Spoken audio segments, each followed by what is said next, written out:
everyone can take their seats, we'll begin in a minute or two, please. Thank you for the notes on, I didn't thank you for Oh, you're welcome. notes this morning or this afternoon on those. That was helpful to figure out how to proceed, so. Thank you. You're welcome.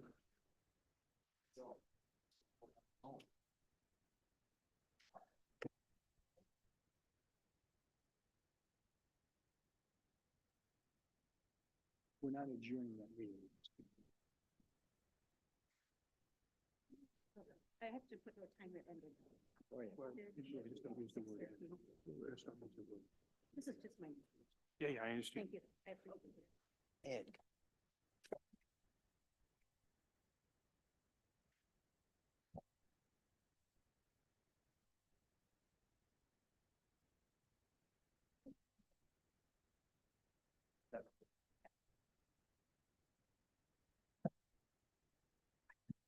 Okay, thank you all for attending, and it is November 19th, and we're going to commence the meeting of the Council of the Village of Gates Mills at approximately 6:30.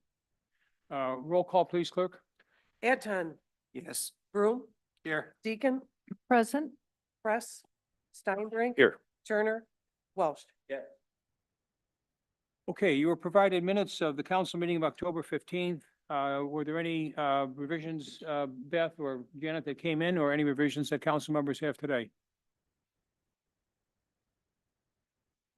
Hearing none, may I have a motion to approve the minutes, So please? moved. Second. Thank you, Craig. Thank you, Scott. Any discussion?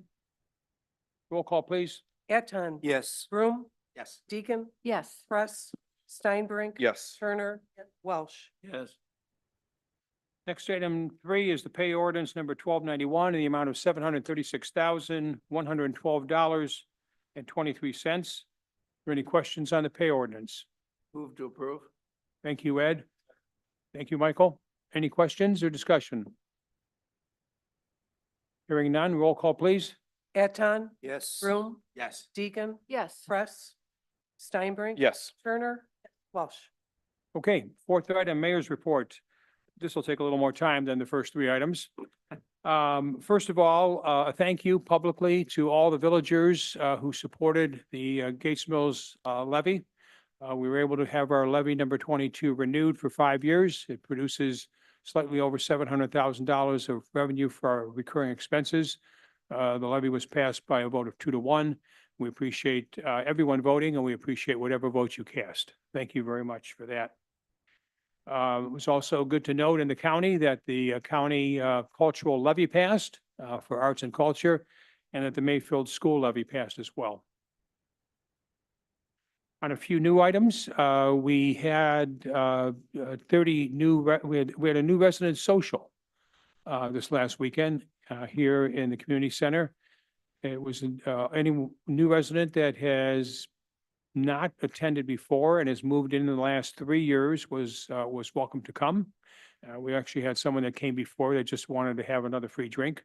So, but overall, we had, I think, 28 to 30 residents, which represents roughly 15 to 17 households. I want to thank the community club, which spearheaded this, and Sandra Turner, who was the MC for the evening and kind of the catalyst for this. Sandra, do you want to make any comments on the residents that came? It was great to have them here and to meet one another. They were really impressed. We had 3 tables of material from all the different organizations in the village, including pickleball and Encore and yoga, in addition to our standing organizations. What impressed me was the diversity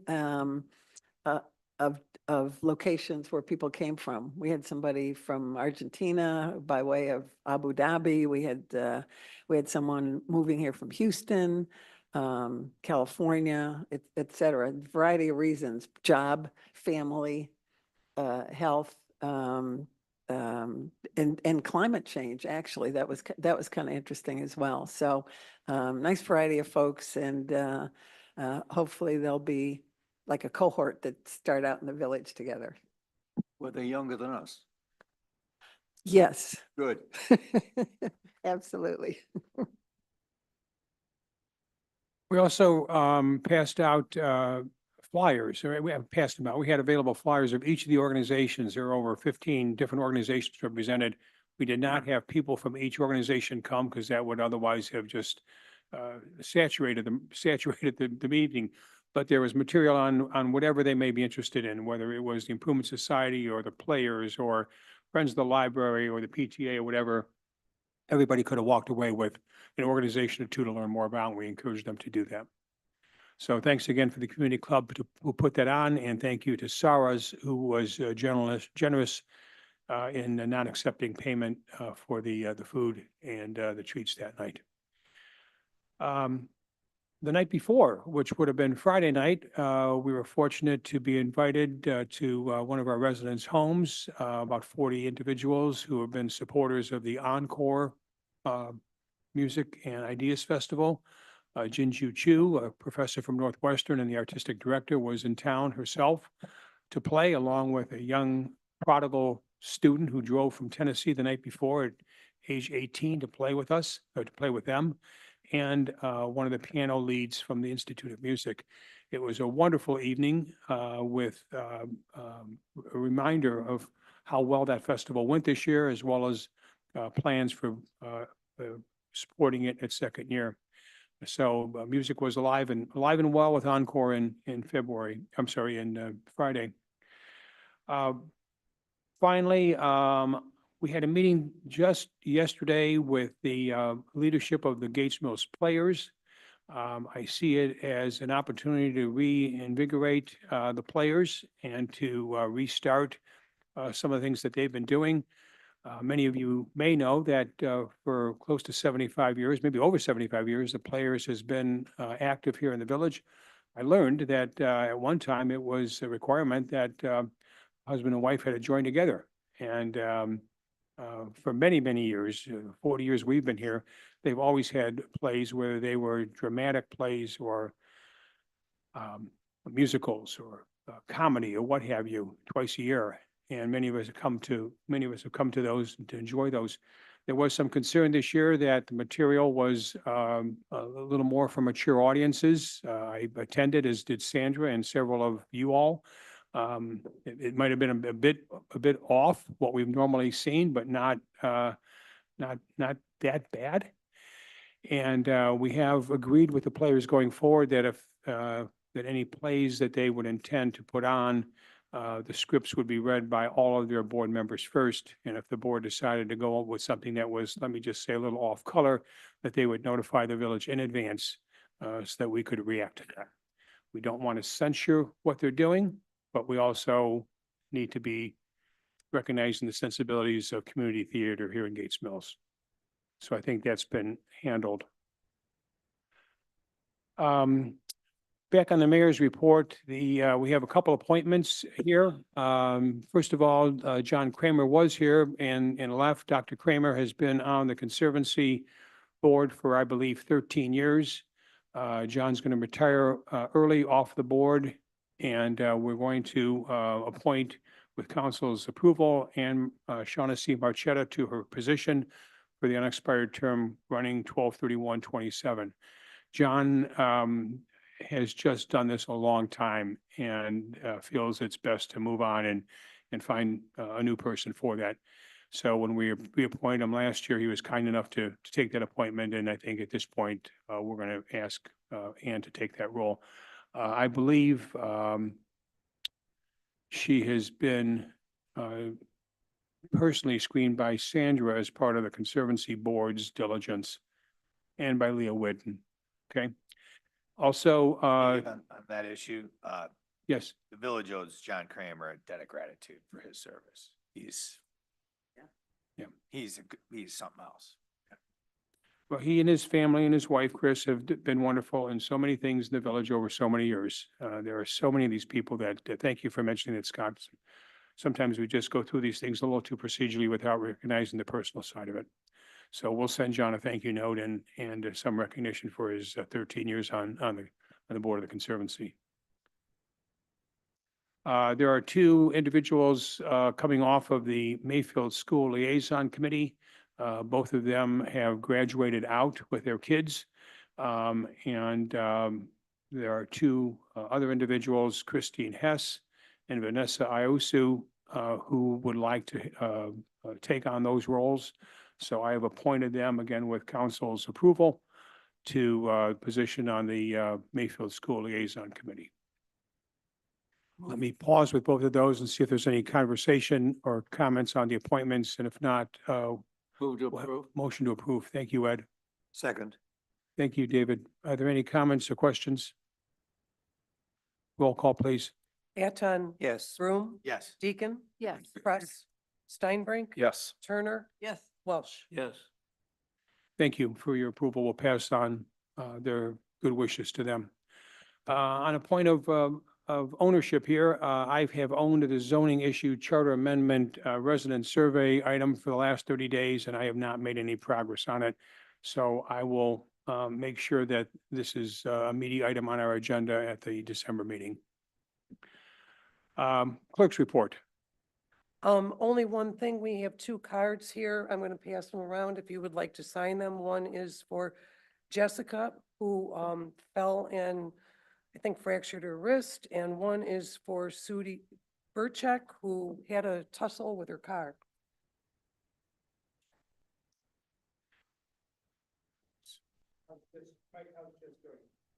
She's feeling a little bit better. She has an appointment for orthopedics. And Sudie is, I believe, out of intensive care after being in there a better part of a week, and will begin several months of recovery.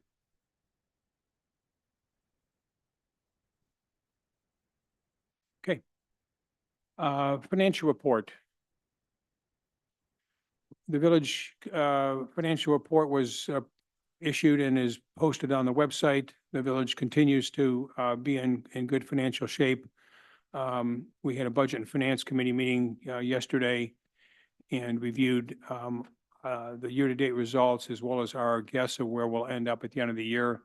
I caution everyone, these are cash basis rather than accrual basis statements. They're based on when remittances come in from county and collecting agencies. We don't control everything in the top line. It does appear, though, that we'll be favorable this year. We had planned a break-even budget. We could be at $200,000 to $300,000 to the good. Basically, our income tax and our municipal income taxes, real estate taxes and our muni income taxes are exceeding our forecasts. And we'll see whether that holds through the rest of the year. We have no reason to doubt it, but if that's the case, we'll be in a little better financial shape than we thought we would be. At the Budget and Finance Committee meeting yesterday, with great attendance by several former council members who exercised all their knowledge, reminded us of how things used to be, as well as current council members, the clerk, the treasurer, and a few others. I think we had the packed room. We reviewed the financial budget for this coming year and got approval from the Finance and Budget Committee for an annual budget of about $7.5 million of both revenue and expenses. At this point, we would normally turn that into an appropriation and ask council to appropriate those funds and approve those funds for 2025, but I'm not going to do that.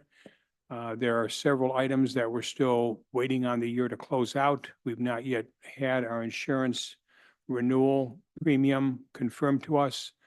The amount of real estate taxes that the village will be able to earn next year through the reappraisal amount. We want to have that confirmed by the county at the end of December when they send out their information, as opposed to an estimate they gave us.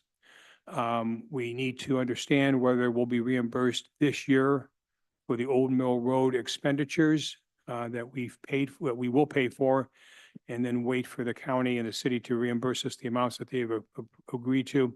So there's just several six-figure items that I feel more comfortable waiting another month before we finalize the budget and ask for council's approval. With that, though, you'll see in the agenda today that we have asked for ordinances and resolutions to confirm the pay rates for next year, which generally is a 3% raise, and also the health insurance, which our subcommittee and Janet have done a wonderful job securing a reduction for us by switching carriers from Aetna to Cigna. So we do want to get those items, and they are both going to be labeled emergency legislation because we need to start orienting our employees that they'll have new health insurance on January 1, and we're not going to wait 90 days to tell them that. Also, it takes a while to get the payroll entered into the payroll system. And so the sooner we can get the new rates entered, the easier the month of December becomes. Next item, unless there's any questions on the financial report, the written report is in the document. And I got to tell you, Janet's been writing those the last 4 or 5 months, and I really appreciate her doing that. She and I used to pen pal together on those, and she just elbowed me out of the way completely. And so she now writes the financial report. And if there's any questions, we both can answer the questions, but feel free to ring her up as well. The chief is on vacation today, so Lieutenant Pelutro is going to give the the police report. Mike? Thank you, Mr. Mayor, members of council. A few things the chief wrote down he wanted me to relay.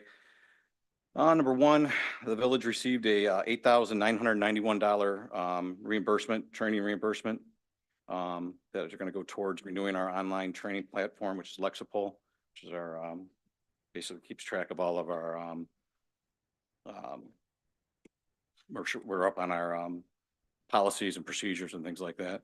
Number two is kind of interesting. On October 16th, Chester Township Police Department was attempting to stop a vehicle traveling westbound on Mayfield Road in a reckless manner. They were able to get a license plate and clock their vehicle at about 102 miles an hour. They reached out to us and asked us to review our traffic cameras, the westbound one on Mayfield Road, the speed camera. And I did locate the vehicle about 2 minutes after that at 108 miles per hour. It was a 17-year-old juvenile from the city of Brook Park. He was identified by Chesterland Police Department, and he was charged by their department, and we issued a camera citation for that. There's number three here, the police car, the new cruiser is in service. It was upfitted. It's back up on the road here on the 30th of October. One extra thing I wanted to add, since it's not on here. On Friday, the Gates Mills Police Department received the Platinum Award from AAA, which is a traffic safety program. It's the highest one that you can receive. And Officer Angela Sahedka puts all that data together. And with the work of the guys and the girls during the year, with traffic safety enforcement, things like that, we were awarded that again. 63 traffic citations, written citations were issued by our officers last month. There was 23 verbal warnings for traffic violations. We had combined accident reports and incident reports was 15. Patrolled almost 7,200 miles. Conducted a little over 1,000 house checks, and fines collected was $6,116. Any questions for Mike? Congratulations on the Platinum Award too. Thank you. Please pass that on to Angela for compiling all their data. I will do that. Yes, sir. Thank you. Thank you, Phil. Scott, did you have a question? I'm sorry. Any questions for the police? Okay, thank you. Dave?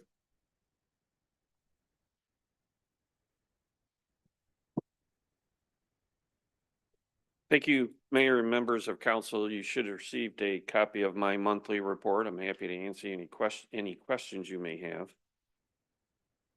If I could just highlight third paragraph I have on there. We do have a member of the service department who has given his notice of retirement, Jeff Mackey.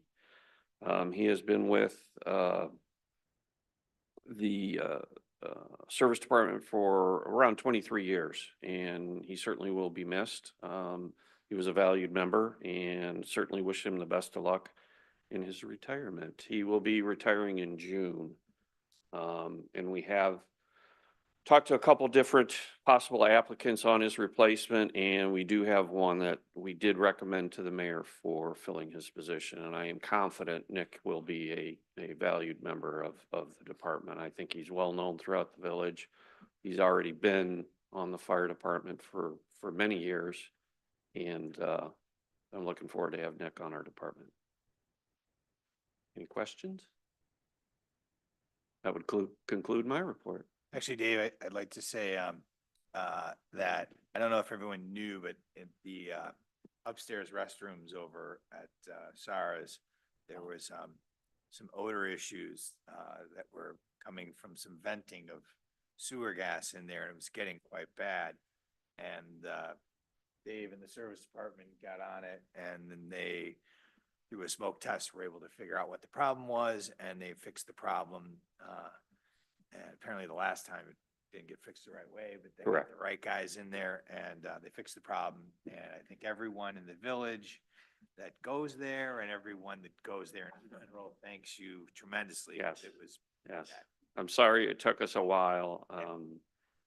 It was a bit of trying to find some qualified people to perform the smoke test for us. And we found someone, actually a resident who has a plumbing company who was able to help us with that. And once he came out and performed the smoke test, it was pretty obvious where the two problems were. So we were able to get that fixed right away and keep our fingers crossed that'll be it.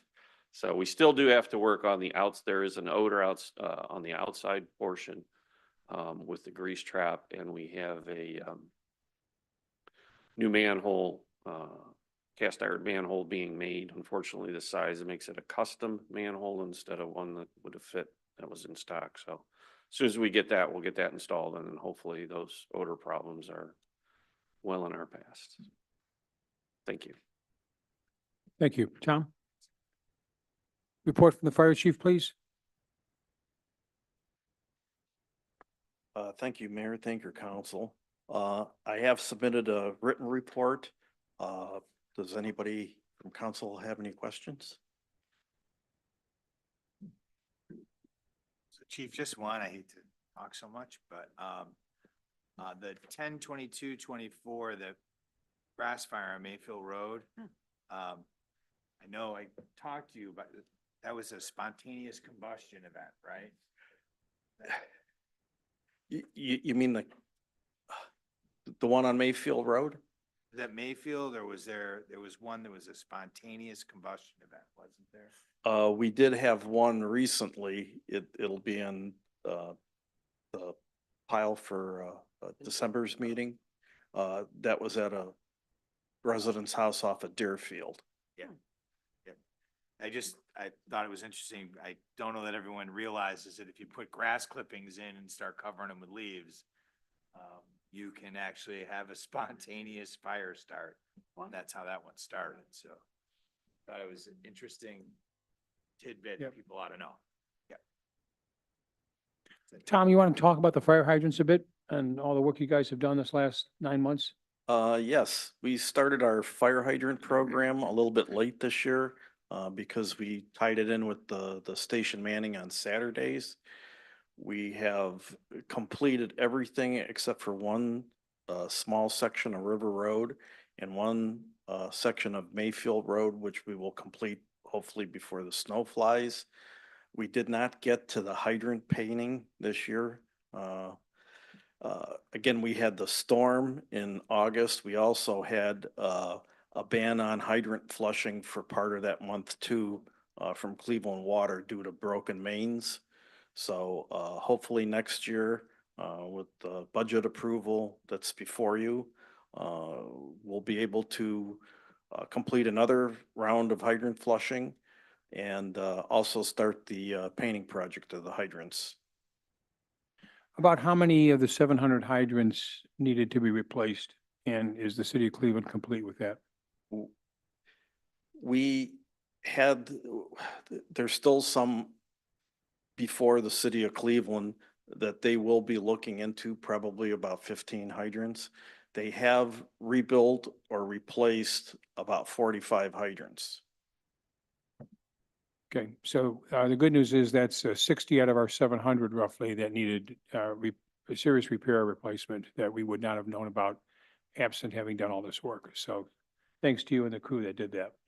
Thank you. Any other questions?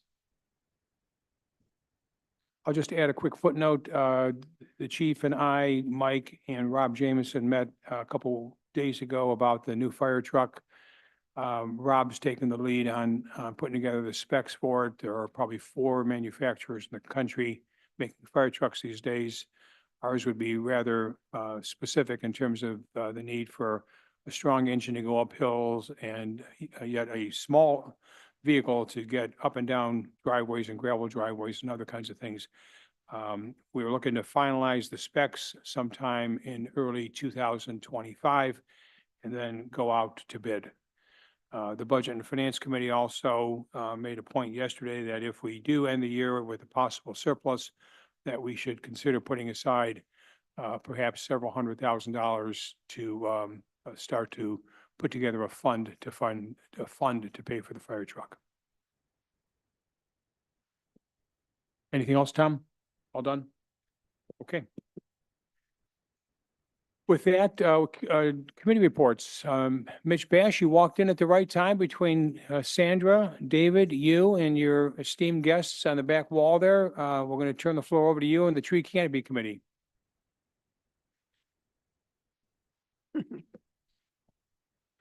Good evening, Mayor, Council. Just a quick update on the Tree Canopy Committee. We had a public meeting on November 12th, so last Tuesday night. Reasonably well attended. We had about 8 to 10 residents, Gates Mills Land Conservancy representation, Ohio Department of Natural Resources, Chagrin River Watershed Partners, and Cleveland Metro Parks were all present. We had sent the bids that we received out blindly to all those groups to get independent reviews and recommendations and suggestions based off of the feedback. We took the names of the bidders off as well as the price, so no one felt compelled to choose one over another that way. And through the meeting and a very fruitful discussion, I would say, the Tree Canopy Committee made the recommendation to move forward with Better Woods and Meadows, who's really they're sitting back there. So that was recommendation we made unanimously, and that's about it. I think Sandra has resolutions. I don't know if there's any other specific questions or anybody. You may want to point out the help that Chris Courtney has been through this entire RFP process. Yeah, I'd spoken to Sandra earlier today. I think she was going to mention that, but yeah, Chris has definitely been instrumental. He built out the whole RFP with the consulting forester, Adam Beekler, following the process with the law director as well, and making sure we were dotting all our I's and crossing T's appropriately. So. And his team was excellent as well, organizing everything. We're going to move the resolution up in a minute so that we can cover that and have any questions to our guests. This represents the beginning of a pilot program of 4 locations in the village that we've particularly selected, certainly because of the need to control the invasives, or actually to eliminate the invasives, but also to demonstrate across to the villagers as well as to our partners here in the valley the seriousness in which we take ecological matters. We've identified close to, I think it's a total of 60 acres. Yes. Mitch, between the 4 sites. We've picked the Feller Field location up at the end of the teardrop by Gates Mills Boulevard, given its prominence in that part of the village, and frankly, what is some very, very heavy growth from literally what has not been done there for years. On the smaller side, the Arboretum, right at the other side of Marston Park, which we all have walked through and would like to enjoy a little bit better. And then 2 parcels that you wouldn't normally be on, but they are full of invasives. One is owned by the by the Gates Mills Land Conservancy, just a little north of the Garden Club's property, and the other north of Mayfield, south of Sherman, west of River. There's about 12 acres, if I remember right, running Yes. along that. All 4 of those properties will have their invasives identified and treated over the next 6 months. We are very excited because we're working with Chagrin Valley Watershed Partners. We're working with the Metro Parks, working with the Land Conservancy, everybody, and of course, Ohio Department of Natural Resources. Everyone just believes this is the right thing to do, especially for someone, village like ourselves with the focus that we have and the conservancy focus that we have. So this has been fun to get to this point, and we're anxious to get the contract approved by council tonight and to get the guys at Better Meadows working. Sandra, do you want to introduce the legislation? This would be, we're going to move it Right. up on your agenda here So this from is, number 19. this is resolution number 2024-48. A resolution authorizing the mayor to enter into an agreement with Better Meadows and Woodlands for services regarding the village's invasive species control pilot program and declaring an emergency. So right after the last council meeting in September, or no, October, the Tree Canopy Committee, with the guidance, as was stated, of village engineer Chris Courtney, went out to bid our invasive control pilot project on October 22nd. A pre-bid meeting was held with 4 vendors on November 6th. And then we received the bids on November 8th, and they were open that afternoon. So the best and the lowest bidder was Better Meadows and Woodlands. They've done work for University School, the City of Akron, the Cleveland Garden Club, Cleveland Metro Parks, and the Boy Scouts of America's Great Trail Council. So among others. The bids were pretty diverse, from 35,000 to a little over 149,000. But again, after looking at the backup materials and having interacted with the bidders during the bid open meeting, pre-bid meeting, it was unanimously decided by the committee that Better Meadows and Woodlands was the best vendor. So in your packet, you do have Exhibit A, which is the detail. And they've responded to each of the 4 properties that the mayor outlined. And slightly different approaches to each of them, but again, procedures that are consistent with good forest management, especially according to Adam Beechler, who's our forester that we hired to guide us in this process. We have 2 representatives from Better Meadows and Woodlands, Brian Kuchta. And if you want to come up to the microphone and introduce yourselves.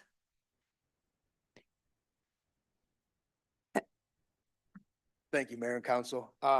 My name is Brian Cook. I'm with Better Meadows and Woodlands. This is my partner, Dan Castellucci. We are very excited and thankful to be a part of this pilot program. It's not every day you get to work with a community that has the passion for conservation and natural resources like Gates Mills does. And it's a pretty unique program that they're starting.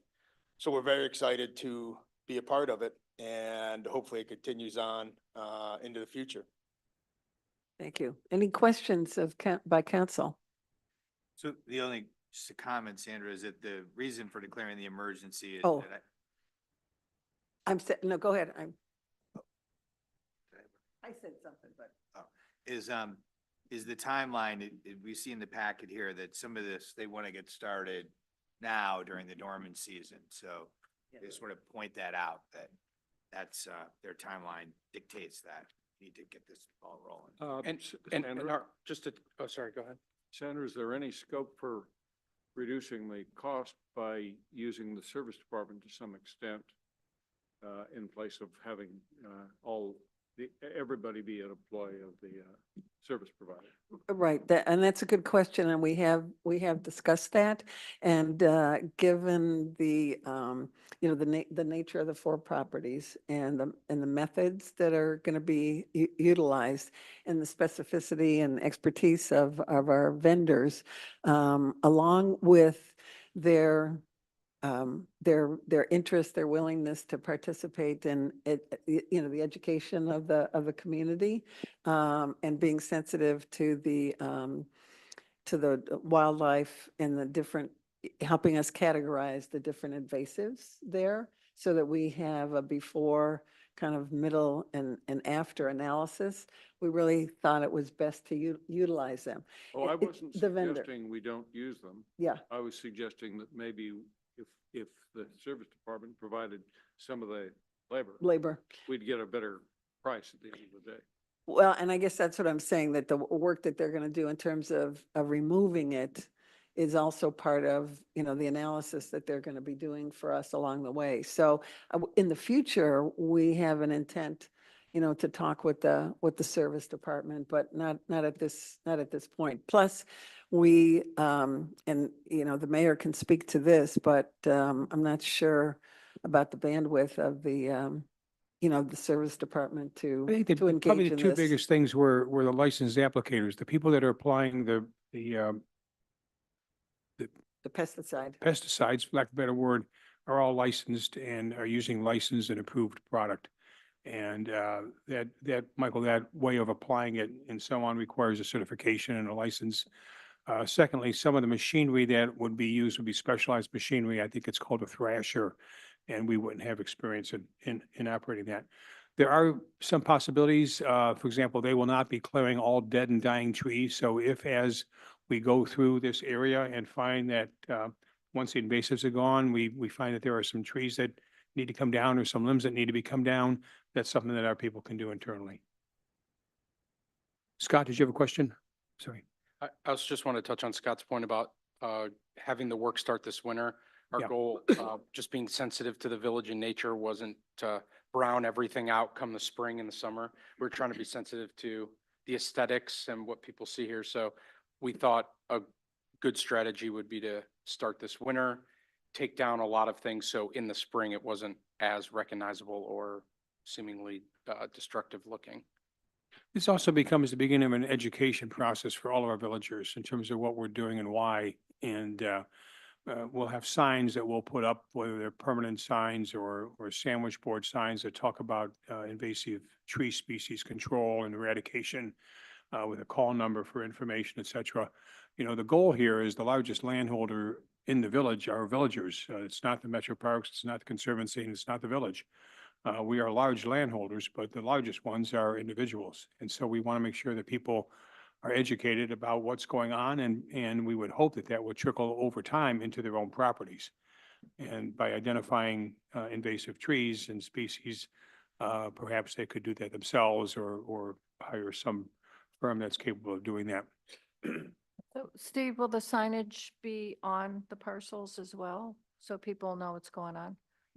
Yeah, we hope so. Okay. Dave and I and Janet just talked about this about 2 hours ago, and I haven't even talked to Mitch or David or Sandra about it, but I think we want signs that say, because this will be like for 6 months. I mean, if we do some stuff now, and some of it will be done now while there's no foliage, and then others will be done in the summer when there is foliage.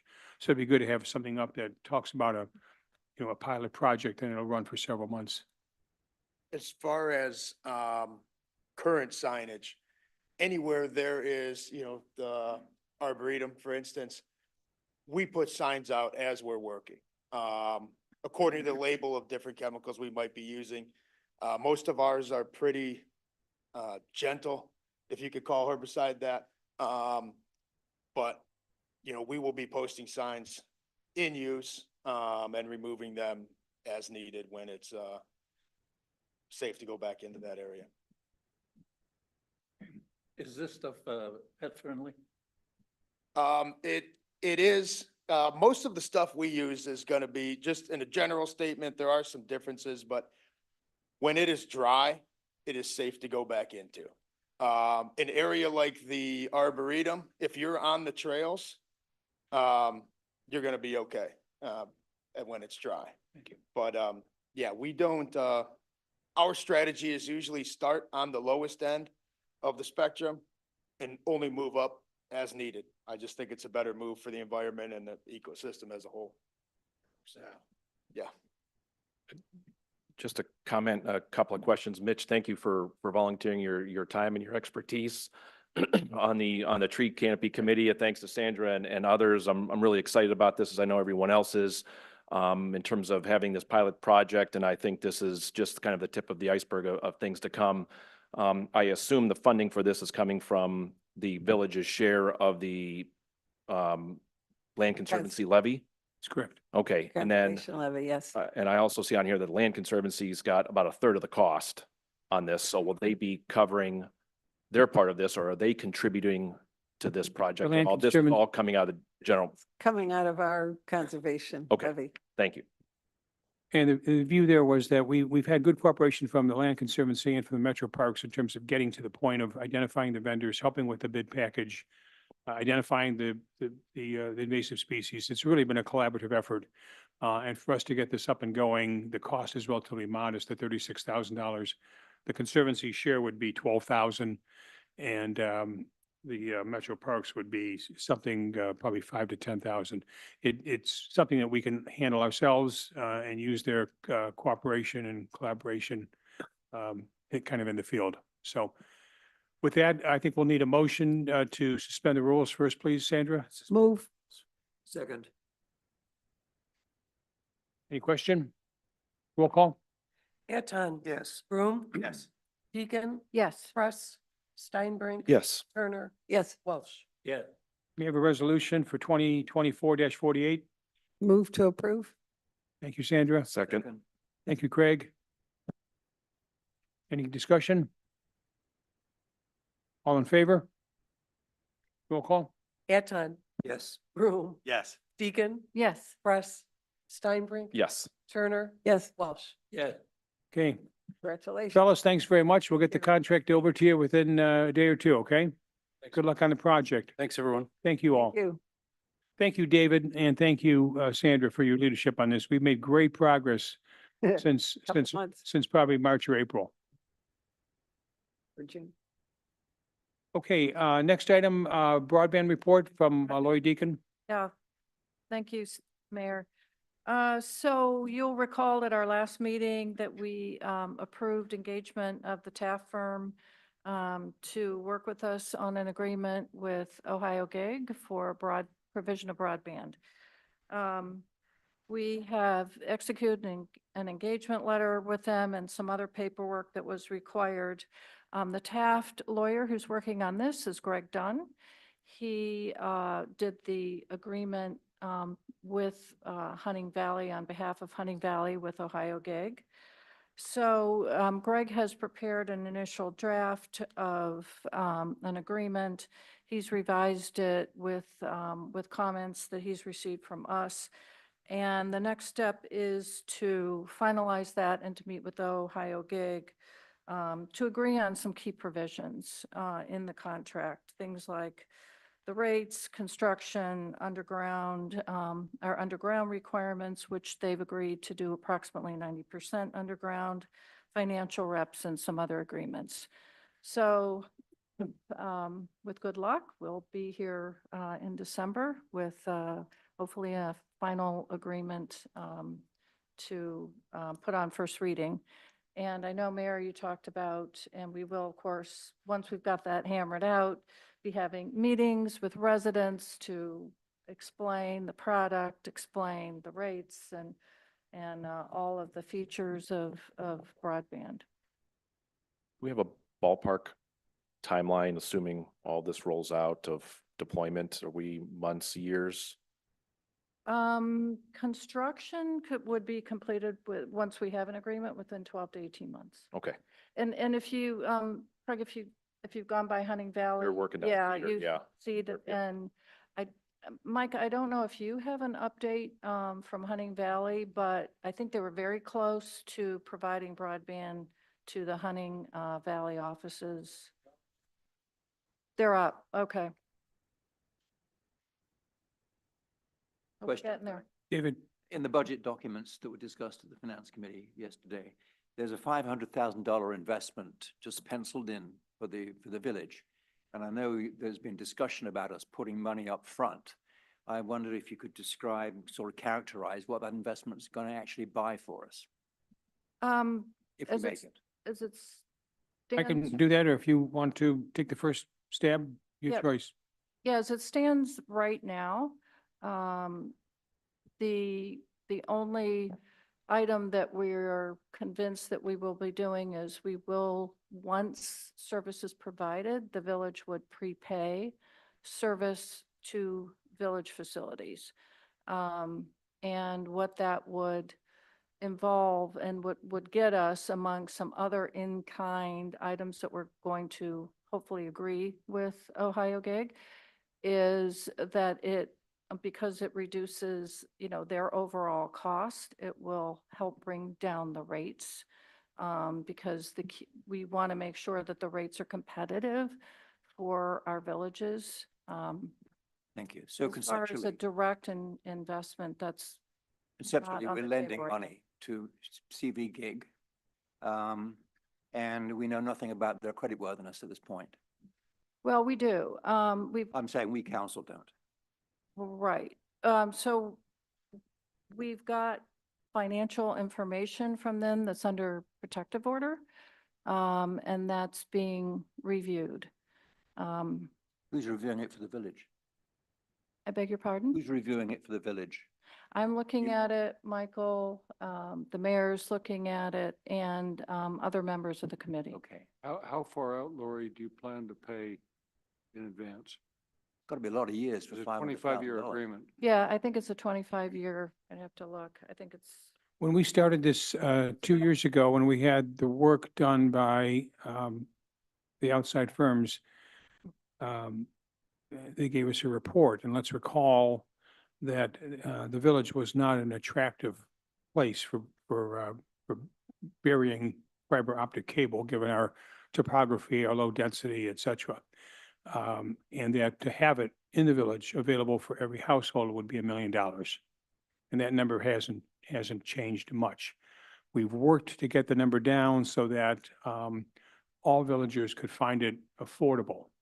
That's obviously a matter of perspective for each household, but it would be somewhere in the range of $75 to $85 as opposed to over 100. So we will make a payment to help facilitate that, and we'll also make a payment to prepay for all the village's facilities to have fiber optic for the next 25 years at no additional cost once we make that prepayment. So what do we get out of the prepayment will be essentially paid in advance services. The concern of the committee has been, what if that company doesn't exist and goes out of business, et cetera. And so we are looking at their financial ability, the amount of money that they've raised in different funds, which is hundreds of millions of dollars, as well as security that we would get for our payments. We're a little early to share all that with the council. We're happy to have the conversation, but we're still negotiating some of those numbers, David, and we also have frankly relied on the service departments. We're going to ask them to do some things to help bring the fees down. For example, when the construction is going on, the safety and security of the equipment, the ability to have water, other kinds of things that we would otherwise be paying for that we can provide as an in-kind service. Thank you. Thank you. Good question. Thank you. And so I put into the budget that number as a placeholder, and I didn't ask for approval for that today yet. As you know, I think we owe it to council to have those numbers firmed up for our next meeting and talk about them as firmer numbers. Technical point, it was put into the capital improvements budget, special fund. Seems to me if we're prepaying for just regular service, it should be in the general fund. We can look at that. We didn't frankly give it a lot of thought as to where it goes. We can do some research on that. Thank you. Thank you. Jen, I'll take a note. Remind me. yeah, Please. I think until we finish the negotiation and Sure. really determine exactly, what the village can do in kind, to get the rates where we want them, then it's difficult to say exactly what that'll be, but, There's also no requirement that any villager has to sign up. right. We're going to make it attractive that they'll look at it competitively. They may choose to stay with who they currently provide or somebody else. The difference here is that 90% of what they are putting in will be buried under the ground. The larger other competitors refused to bid on that basis. They all wanted to continue to hang wires from the top of poles, which frankly provides, in our environment here, a fair amount of vulnerability, as we know with electricity. But so you know, also, I think I mentioned they're a local company. And while they are newer to the market, we understood that that would mean that we would need to look at the financial risk and their viability. So we will make sure that that we're comfortable with that before we would Good. sign agreement. Thank you. Well, we've got 18 miles of roads here in the village. How much are they going to go underground with? 90%. So should we tie in the power at the same time? We asked them that, that essentially is impossible. First of all, those numbers would be $50 to $100 million, and it's a competitor. Frankly, we asked AT&T and Spectrum to do it for our fiber optic, and they said, no, thanks. So, those are just two different, It'd unfortunately, have two to be different done separate- universes. Right. Because What's that? AT&T is Can't be in the combined. library now. I'm sorry. AT&T is running in the library now. There are places where those providers are providing the service. They've cherry picked certain streets and certain neighborhoods. And again, if we want to provide this to all villagers, it's going to require, the village's investment. Right. It was really important to us that everyone have access. Wait, You're lucky. You were on the way for AT&T yeah, from I A have to it. B. It's a great service. Yeah. I watched both fights and I didn't even get. But it's knocked out. also strong. So, So building on Ed's question, do we have any assurance that there aren't going to be more streets kind of picked off by AT&T or anyone else as we're working through this contract and building our own? No. competition's a good thing. Spectrum's in the market. AT&T, when as the mayor mentioned, was the other bidder. Mhm. They wanted a major investment by the village and they were going to string it and it wasn't going to be offered everywhere. So it was pretty clear, I feel like it was clear that this was not a target market for them. Right, and I'm just talking about who else might get picked off between now and when we're up and running. I mean, any way to know that? Any insight from AT&T there- or Spectrum that they're moving in farther? I don't think any, there were more indications of companies to bid than actually bid, Sandra. And I think the answer is that they decided that it wasn't in their best interest. So possible, but I wouldn't say it was likely in the next, 18 months. Thank you, Lori. We look forward to December. Okay, next item on the agenda, item 11. Ordinance 24-34. This is the third reading. This is an ordinance amending chapter 159 of the Police Department, section 15.9.01, membership of the Department of the Codified Ordinances, the Village of Gates Mills. You'll recall, we discussed this twice now, so it's the third time. The ordinance limits the number of individuals that we have at certain levels. That doesn't provide very much flexibility to us in staffing. So what we've done here is suggested changing the number of sergeants from 2 to up to 3, and changing the number of patrolmen from 6 to up to 10. And we've also labeled them patrol officers rather than patrolmen. This is a fairly mechanical item to just give us the flexibility to hire at certain levels. The ultimate control by council is the police budget and the dollars and the number of people. Scott? I move approval. Second. Thank you, Scott. Thank you, Craig. Any conversation or discussion on this? Roll call, please. Anton? Yes. Broom? Yes. Deacon? Yes. Press? Yes. Steinbrink? Yes. Turner? Welsh? Yes. Okay, next is resolution, item 12, resolution 2024-41, a resolution requesting the county auditor to advance taxes from proceeds of the tax levies pursuant to Ohio Revised Code 321.34. This is rather straightforward. Just a question, we Yep. don't have to waive the rules or? Oh, we do. All right. Guess I'll move that we waive the rules. Second. I'm sorry, is that David? Who is the second? Thank you. I'm sorry. I didn't hear that. Any discussion? Roll call? Eton, Yes. Broom, Yes. Deacon, Press, Yes. Steinbrink, Yes. Turner, Welsh. Yes. And a motion to approve 2024-41. So moved. Second, Thank you, Craig. Thank you, Laurie. Any discussion? Roll call? Eton, Yes. Broom, Yes. Deacon, yes. Press, Yes. Steinbrink. Yes. Turner, Welsh. Yes. Thank you. Ordinance number 2024-42, which is item 13 on the agenda. This is an ordinance to increase the compensation of certain village employees and to add the position of fire engineer and declaring an emergency. This declaring an emergency allows us to approve these pay levels now and get them into the system so that they're effective before the end of December 31st. Tom is going to give us an explanation of what a fire engineer is. I thought there was a little bit of interesting history here. So if you want to hear why a experienced fireman is called an engineer, here comes the answer. Yes, many departments have levels of enlisted personnel. For example, our police department has a first-class patrolman. There's usually a basic level and then an advanced level, at least one advanced level. In the history of the fire service, if you recall, after Benjamin Franklin formed the first fire company, the title fire chief actually has nothing to do with Native Americans. It was based on being the chief engineer, because back then all the fire apparatus were engines.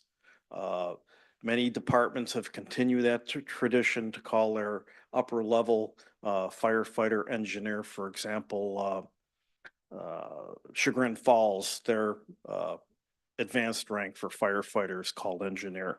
We're kind of following in those footsteps. There is a job description for it.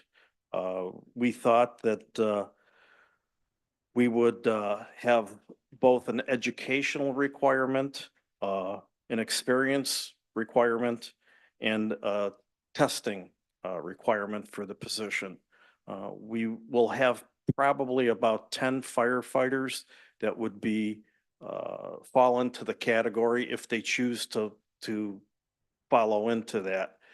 We are not making it mandatory, because there again, it comes with some additional assigned training and duties. I should all appreciate a little bit of that history of fire staffing naming. May I have Sandra, you're down here for this ordinance, please. We need to declare an emergency and then to pass the ordinance. Not sure why your name got down there, but if you'd be kind enough to make the motion, I appreciate that. And I prepared too. An ordinance to increase the compensation of certain village employees, to add the position of fire engineer, and declaring an emergency. So is there a motion to suspend? Move to suspend. Second, Any discussion? Roll call. Eton, Yes. Broom, Yes. Deacon, yes. Press, Yes. Steinbrink, Yes. Turner, Yes, Welsh. Yes. motion to approve? Could we have, could I ask a question? Yes. On the motion itself, do we know what the surrounding communities are doing? Because I happen to know what one is doing, and the one that I know is doing 2.5, not 3. Right, okay, good point. The Wage and Benefit Subcommittee met on November 11th, and in preparation for that meeting, Janet pulled together compensation information from Moreland Hills, Pepper Pike, Chagrin Falls, Orange, Hunting Valley, South Russell, Bentleyville, Mayfield Village, and Mayfield Heights. And she also provided the information about the consumer price index for this year, which was 2.5%. So kind of looking at that spreadsheet, it did vary across, across those communities. But it was a consensus of the committee, which include the mayor, Ann Whitney, Beth DeCapit, Bob Reitneman, and myself, that it was, prudent for the 3%. And the difference between 2%, the 2.5% and 3%, the difference between those two for the year was $13,000.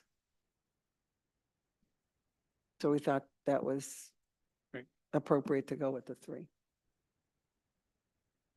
Good question. Any other questions? Any other questions? Roll call. So I'll move approval. Second, Oh, sorry. Okay, thank you, Scott. Thank you, Laurie. Roll call. Eton. Yes. Broom, Yes. Deacon, yes. Press, Yes. Steinbrink, Yes. Turner, Yes. Welsh. Yes. Okay, next item is Resolution 2024-43, ordinance with regard to employee health care. Sandra? Okay. Resolution authorizing a contract with Cigna Healthcare to furnish and provide hospitalization and healthcare, dental and vision coverage for village employees and declaring an emergency. So this was really interesting this year. Aetna, who had been our provider of current insurance plan, notified the village that they wouldn't renew our contract because we didn't have 50 employees. But we never had 50 employees, so there might have been another reason. The alternate plan that they proposed was a little over 10% of our current plan, or our current rates. And the dental plan with Delta was quoted with an 11.5% increase in premium. So because of these increases, Janet sought other opinions and met with Cigna, and they provided a comparable plan for health and dental with the addition of vision coverage. Both university hospitals and Cleveland Clinic are in their network. They also offered a $14,000 administrative credit applied to the village's first bill for premiums, and a $5,000 guaranteed surplus to be issued at the end of the first year, regardless of claims. So the total health savings for the first year is $98,000. And the employee premium co-payments is less in all categories. Categories being employee only, employee spouse, employee child, and family as well.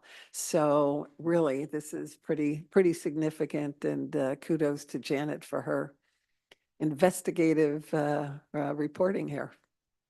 We also checked with Lyndhurst, who uses Cigna, and they have been quite satisfied in this first year, and they're re-upping for year 2. We seem to have found a very good provider at a less expensive rate. Any questions? The reason we would like this to be declared as an emergency is that we could start to get our employees transitioned over to that. This would take effect on January 1. Obviously, we're here with 6 weeks to go. I move that we declare an emergency and waive the rules. Second, Thank you, Scott. Thank you, Laurie. Any question on the emergency? Roll call, please.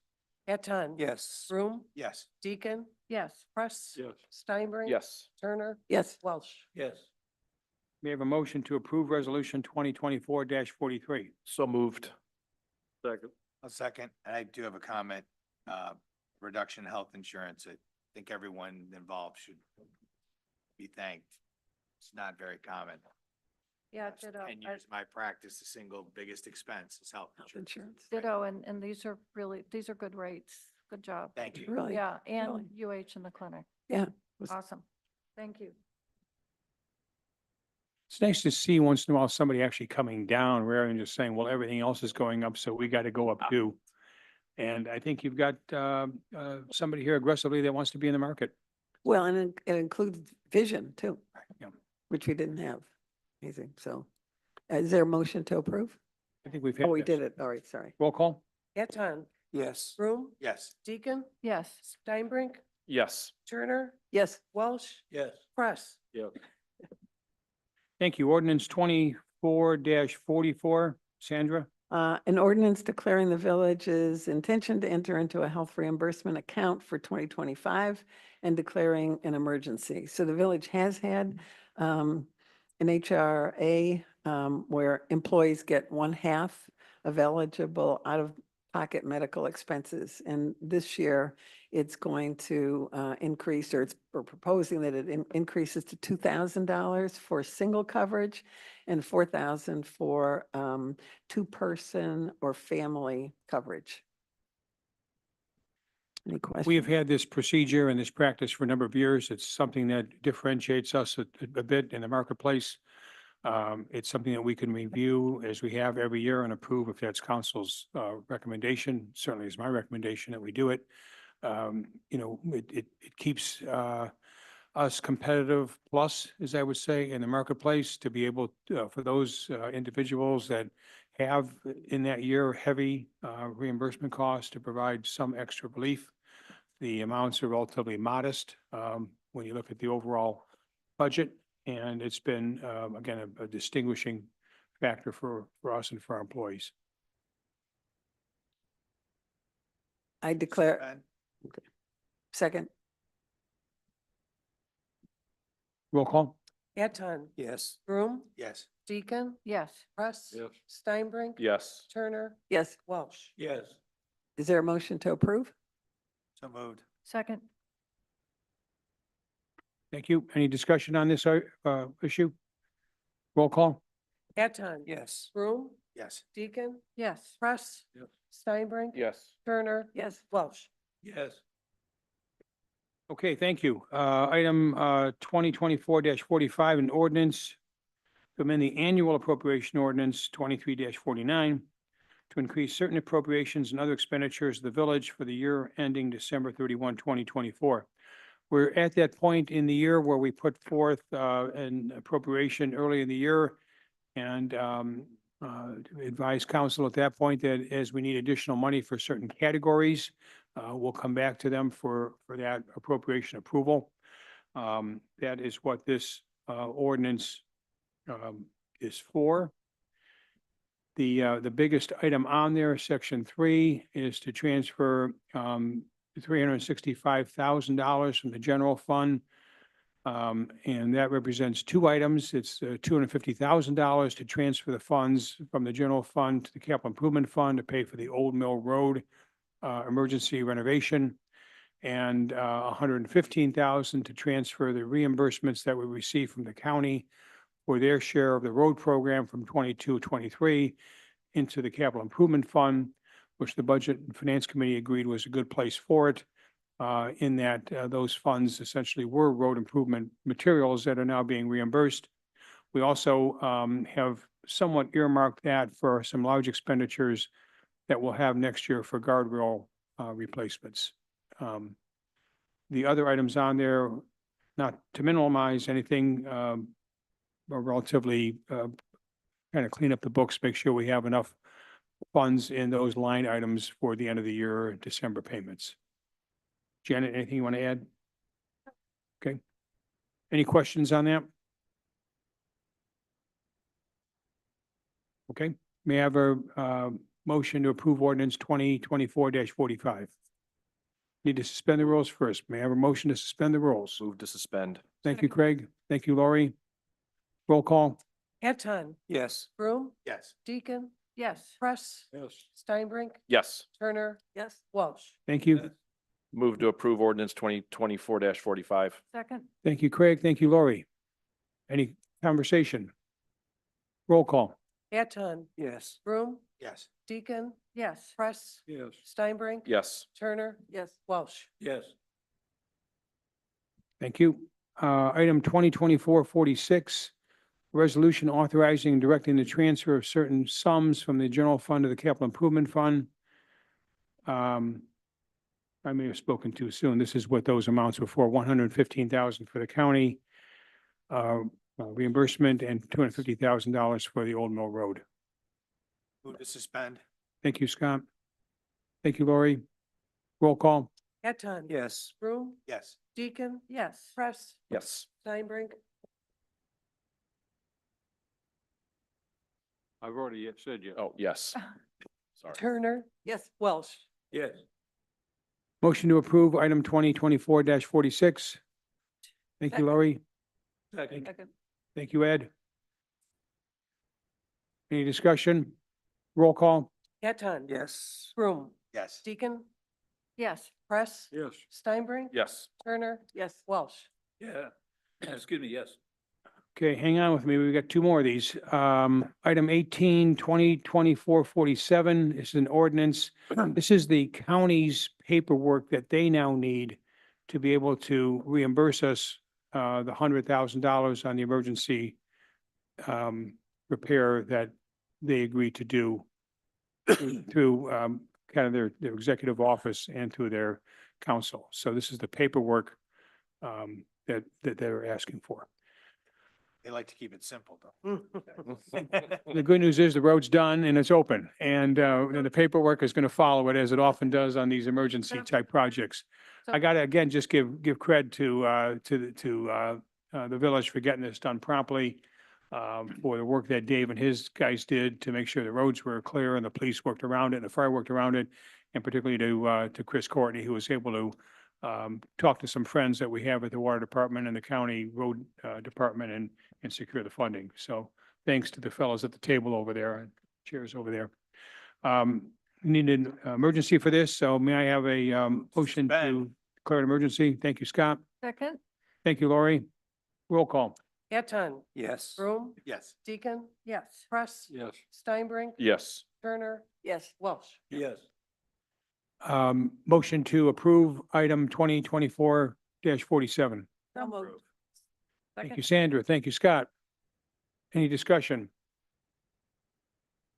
Roll call. Eton, Yes. Broom, Yes. Deacon, Yes. Press, Yes. Steinbrink, Yes. Turner, Yes. Welsh. Yes. Chris, now that we've got the paperwork completed, are we still at that 250-ish number, or what do you think that's going to end up? I know there were a few surprises once you got going.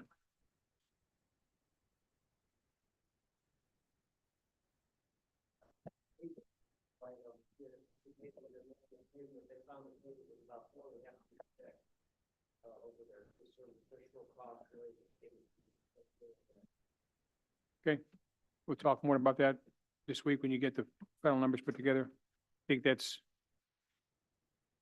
less than 10% over. Okay. Okay, we took care of the Better Meadows Woodlands contract earlier, so thanks for that. Let me ask council whether there's other matters that council wants to bring up. The library wants to put that walkway up to the school, things like this. I still don't have any reassurances that they're going to keep that library open. I mean, sorry, school open, or, there are going to be any changes in the head count there. Did we get anything that's positive on that? Because they were asking for a lot of money, and I don't want to prove it. So if they're going to walk away from it. I am not aware of anything on the negative side. I talked to Scott Schneider, the treasurer of the school board, 2 months ago before the levy vote. They were, it's up to their school board on the portion that we asked the school board to take a look at contributing, and he felt positive. Again, I don't want to judge what their school board members may decide. So Ed, the vibes I'm getting are positive vibes. Okay. Thank you. Michael? I've got three, Mr. Mayor. Thank you. The first one has to do with the Environmental Committee and the other subcommittees. I believe you reviewed with us and we approved an organization that had a Environmental Committee over the top, Tree Canopy Committee, a Riparian Committee, and a Wildlife Committee. And the Tree Canopy is doing great. I wondered if we could set a stretch objective to identify some of those other committees members so that we can get them going as well.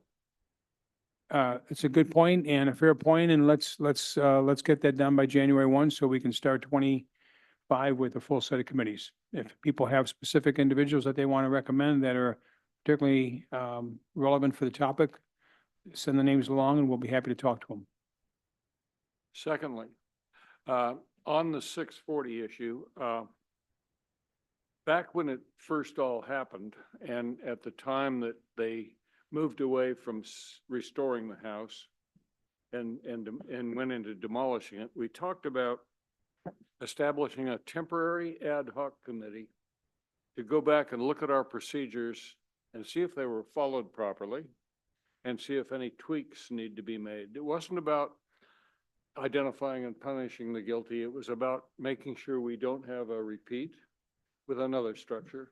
And I don't know what happened to that. I think we approved setting up the committee, but I've never heard anything since. It was quite some time ago. Wasn't under your administration. It was under the prior administration. Okay, I was gonna say, I don't recall that, but we can go back and, Yeah, so also what came out of, I think it was our zoning ordinance workshop. It was Um, further back than that. Yeah, it is that we would take a look at the historic subcommittee processes, and I did raise that with Chairperson Welsh. And I know she's got someone in mind to lead that, and I don't know if the discussions have gone any further, but I can certainly check. I'm thinking even back further. We actually I think we appointed Celeste McClung to be the chairperson at maybe a year, maybe 18 months ago. And then for whatever reason, nothing ever became of it. I thought it was a good idea. So it seems to me like we ought to dispose of it one way or the other. We ought to do what we said we'd do or decide we're not going to. this was to look at kind of the definition of what's in the historic committee. No. This was to go back and look at the 640 case specifically and see how we ended up where we ended up. Did we follow our procedures? Yes or no? Is there a need for any of the procedures to be changed for historic or architectural so that we don't end up in the same situation again with another house? Okay, I don't, Feel like what wasn't part of that we had swapped around historic and the ARB meetings, and because I remember there were meetings with Sarah to kind of combine all that so there wasn't such a long time period in between. I remember that. I agree with that that. That was one thing that happened, but I thought they were going to actually go back and do more of a little broader job than that and check how everything went and whether it went properly or not. Well, Somebody ought to look at the minutes. It's yeah. way we can too look long at the minutes. for our old memories to, or at least my old memory to remember exactly what happened. But a good place to start might be with, what went to Sarah Welsh, our chairperson, to kind of take a look overall at. You're talking about that document, kind of a one-page document. Yeah, that we from had back then. our meeting, from our zoning meeting. Yeah, to kind of go back and take a look at the historic subcommittee processes, and which we already made one change, right, to your point, to try and connect the two more closely. Sarah now we approved that Sarah, chairperson, sits on the ARB and is actually a voting member. So that has been streamlined there in terms of, but what else? But I'm not sure what else. We'd have to go back and maybe look, Michael. Let's go back and look at what we said remembering that. before. Okay. Last but not least, Mr. Mayor, I noticed that Hunting Valley, during the last general election, amended their charter in order to allow electronic meetings. And it seems to me that's a good idea for us to do. If we were to do it, I would recommend that we also have a set of rules in place so it doesn't get abused. That wouldn't be part of a charter amendment, but I think it would be a good practice. We don't want to, there'd be something wrong if somebody never showed up for a meeting, but it allows electronic meetings to happen if necessary.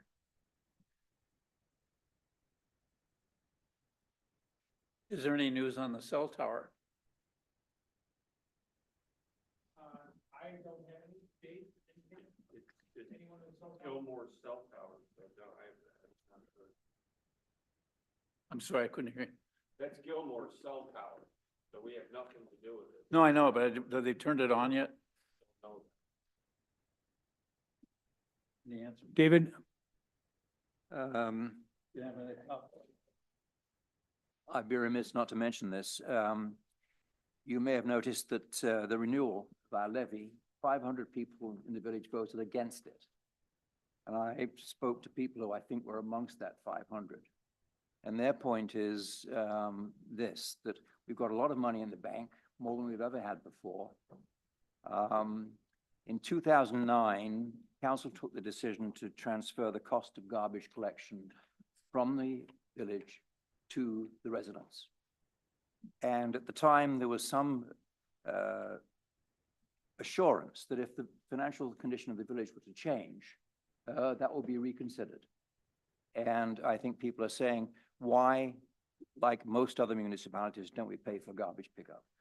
And I understand that the expected bill for next year, 25, with the increase from Rumpke, it's about $450,000 annual cost. They were suggesting, well, we don't have to transfer it all back to the village, maybe half. And then I think that's a good idea because the village right now, we have no incentive whatsoever to reduce the cost of garbage collection. We're now at the hands of a monopolistic pricing situation. With 5 years from now, they're going to put it to us again and it'll be some increase we won't know what to do about. So I think the village paying for part of the bill will give this council incentive to find ways to reduce that bill. So that was a long conversation. Another way of looking at this garbage collection is that since 2009, the village has saved. If the village had been paying this fee, our reserves would be $5 million less than they are today. So people are saying, we've lent the village this money, pay it back. Because all you do with the money is invest in treasuries. And we've got better uses for the money if you were to pay the bill. So that's a speech that I've concocted from a synthesis of talking to a lot of people who have a problem. And that's why they voted, some of them at least, I know of, voted against the levy renewal. It's an important question about our finances. Okay. We can take that up. No doubt that if we could increase our recycling percentage, we could be considered probably more attractive because we're bringing less material to dump into the dump. That would help. We are, I think we reported several months ago, we are one of the lowest recycling municipalities among the 50 or so that are accounted for in the district. And a way to improve that obviously is recycling, and we're going to have recycling totes and everyone will have them come January 1. Dave and I, Right. Janet just talked about that today, what color they're going to be and how big and so on. But if we can start to capture that data, Yep. perhaps we'll be more persuasive next time when there's just less garbage to be picked up. But that doesn't answer your immediate question of can the village afford to pay some portion of it? I'm not against considering the matter. I think we should, but I wouldn't want to make a final decision until we have a long-range forecast, because the worst thing in the world would be to start paying for it again and then have to dump it back on the citizens 5 years down the road. Fair point. Thank you, Ms. Carter. And I agree with that. I mean, Yeah. we should have an updated long-range projection before we do any budgeting at all. And we never seem able to do that. Well, we rely on revenues that aren't necessarily totally within our control, right? So having to be fiscally responsible, we need to make sure that we have a cushion. And we just saw today unexpected repairs that had to be made to the tune of $250,000 to a road that we didn't expect. So just making sure that we've got enough Agree. cushion We don't. is really Size we've important. got now, that's for sure. Mm-hmm. Okay. Any comments or questions from the audience? Thank you for your patience with us. Please address the mic. Yes. Please identify yourself, but not your home address. Yes, my name is Terry Rice, and I work for the Cuyahoga County Board of Developmental Disabilities. I just wanted to take a few moments to introduce you or reintroduce you to the Cuyahoga DD and the work that we do. Our mission is to support and empower individuals with developmental disabilities to live, learn, work, and play in their communities. In Cuyahoga County, we serve 14,000 of these people a year to live their best lives. 2/3 of our operating expenses, our $150 million budget, is paid for through a local continuing levy that was passed by Cuyahoga voters in 2005. It's 3.9 mil. We've been able to stretch it into 19 years, which is quite remarkable. We also want to just assure you that we are advocating for individuals from birth through adulthood. And we provide services like early intervention, which is for children birth through age 3. Therapies like physical therapy, occupational therapy, speech therapy. We also consult with school districts to assist them in serving children in the public schools. We help transition students as they graduate from high school to go on to the next path for their lives. And we also have housing and employment services, as well as assistive technology, so that people can live as independently as they can with some of the new technology that's coming out. So we have positioned ourselves to be leaders in the state in a lot of ways. We have some new innovative initiatives.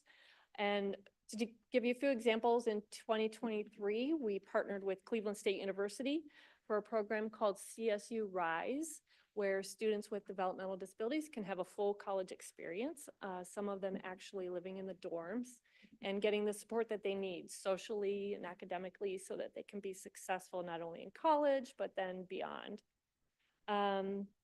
We are doing innovative work in housing. Starting at the beginning of next year, we're going to build our first tiny home. It's been architecturally designed to be ADA accessible, and it will give a person a feeling of independence, yet it can be placed near a provider or a large home where they have that additional support. We also have TriTech apartments in Lakewood, which are 4 apartments that are smart apartments. They have loaded with technology. So somebody can go and live there for a couple weeks to try out the technology and see what they might be able to use in their own homes. We also partner with other youth serving agencies in Cuyahoga County. We partner with Children and Family Services, the Adams Board, and Family and Children First Council. We help pay for the T-suites, which are emergency housing facilities for kids in crisis. And we are also partnering to build the county's Children Wellness Campus. So we also support the communities in many different ways through community grants.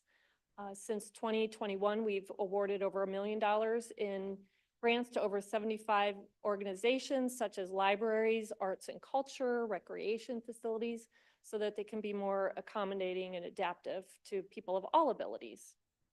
And this year, we provided 11 grants to public facilities to provide adult changing tables in the restrooms so that people can be out in the community and have more accessibility. So in addition to resources for individuals, we also want to tell communities that we are here to partner. So I would invite you, if you have any ways that you would like support from us. I brought some materials and my card, and I can stay for a few minutes if anybody has questions. Thank you. Thank you. We have what's called the Pink Sheet, which is our monthly publication that's done by the community club. It might be a good place to dedicate a page to what you just talked about to that. Maybe you can help us edit it down to 8.5 by 11, and we can talk to the editor about putting into one of the coming issues. I think that would be informative and helpful. Thank you for coming this evening. Any other questions or comments from the audience? Yes.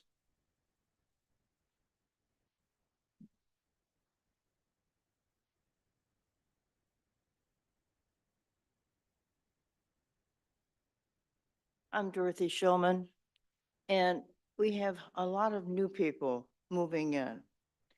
And I don't know if you've noticed, but I'm sure the service department and so on, people are putting their leaves at the edge of the property because they assume that Gates Mills picks up those leaves and we don't. Otherwise, they do not know that we have automatic garbage pickup, so they're putting their bags by the street also. So if you see something like this, someone has to stop and tell them that those services are not given to us. And that's why when you're discussing garbage pickup and so on, I have less than a half a bag and I'm still paying $90 for 3 months to pick up one little half a bag because I'm alone as one person. Because I recycle, enough that there's only garbage. And I put the newspapers in brown bags because that's what they require and so on. And the thing is that when you define services, these are things that people think as services. I said in somebody, because the neighbors that moved in finally next door, because the houses on both sides of me were flipped, they came over and I didn't have time to stop with them because I had a workman in my house that I'd supervise. And I didn't want to tell them what services they don't have. Because there were a couple that moved from California here because of issues with elderly parents. Well, I thought, do I really tell them good luck? Because they assume this.